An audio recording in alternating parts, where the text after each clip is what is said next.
Good morning. Welcome to the Windsor Star News Cafe. I'm Don McArthur. I'm here with Dylan Kristy and our special guest, Paul Borrelli, who's running in Ward 10. Excellent. Welcome to the show. Oh, thank you very much. Appreciate it. Okay, so there's 8 candidates running in Ward 10. Pretty competitive riding. What sets you apart from the other guys? Well, what sets me apart, besides my qualifications, and I do have quite a few. I have a master's degree in finance and business, in finance and marketing. I have a couple of bachelor's degrees. I've been a teacher. I'm a retired teacher for over 33 years. That's one of the things that as far as qualifications. But besides the qualifications, is that as a retired teacher, I am one of the very few, not just in Ward 10, but one of the very few counselors in of all the wards that actually has a full-time capacity to do what has to be done in the ward. Because I have the time on my hands as a retired teacher. That's one thing. As a full-time counselor, I really believe I can devote the attention that's necessary for the particular issues of the constituents, and also for the citywide issues. There are not just ward issues; those are important, but the citywide issues are equally important. There are many. We have quite a few challenges citywide. Okay, when you go knock on doors, you hear Magny's name? Actually, I never bring up Al's name. The name is brought up once in a while. Some people, remember him. Obviously, that comes up once in a while. But usually, when I knock at doors, I deal with my particular points that I want to express. And once in a while, of course, Al's name does come up, and it's most often not very positive. Excellent. Well, we probably should mention Dawson Chen had a story a couple weeks ago where he looked at that there are a number of candidates throughout the city who don't live in the ward that they're vying to represent for. Now, you live in Ward 9, I believe. That's what his story said. Yes, I do. I live in Ward 9, basically 2 blocks south of the dividing line, which is Grand Maris, if that's a big deal. Excellent. Well, so then obviously you don't see that as an impairment for being able to represent that ward? No, I don't think so. It's not an impairment at all. First of all, I've talked to thousands of my constituents, and that has never become an issue. Very, very few, maybe 1 or 2 in the thousands. You have to remember, though, that I did live in the ward. Ward 10 is the ward that I'm very comfortable with. I could have run in Ward 9, but the people that I know are in Ward 10. My wife was born there. I lived and worked in Ward 10 over 16 years.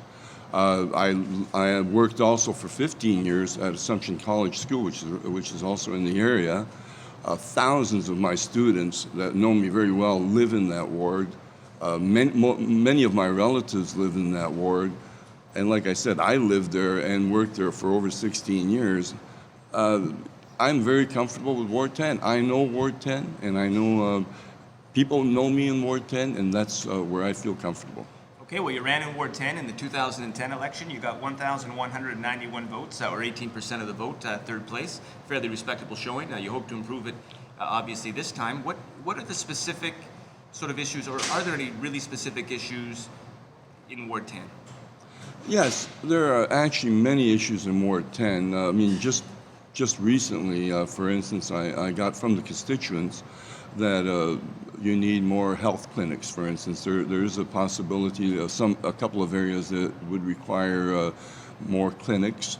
These are the people that I spoke to were elderly, and they had that as a concern.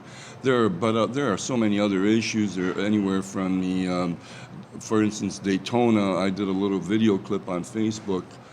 Daytona has a real issue. They've been trying to do lighting and sidewalks and taking care of the ditches on Daytona, for instance.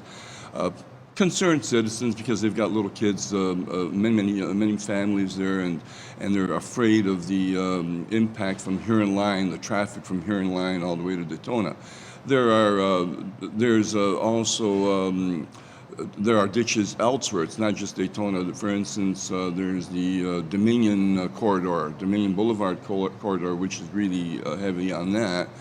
There's the Northwood and Dominion issue with the traffic jams in the morning with the mosque and Northwood School, and also Holy Names, which of course I taught at Holy Names. I retired there for almost 5 years ago now.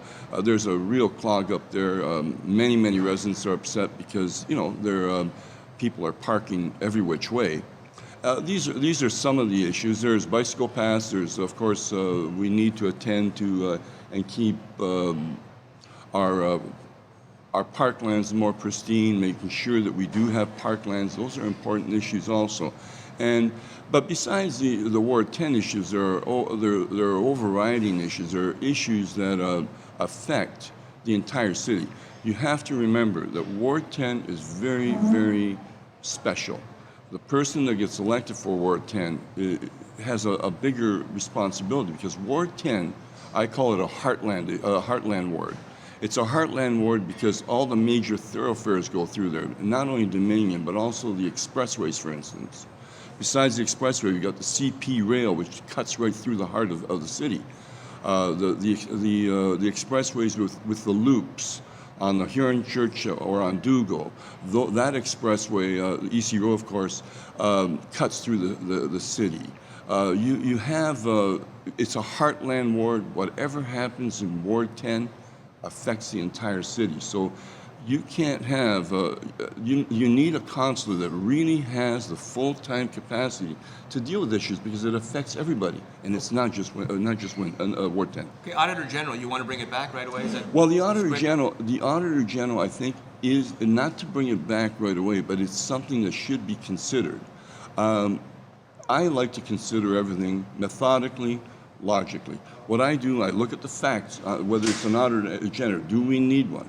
Possibly. I can't definitively state that right now, but I would look at, like on any other issue, I would look at the facts first, and then after the facts, I would deal with what the options are, and then base a decision on principles.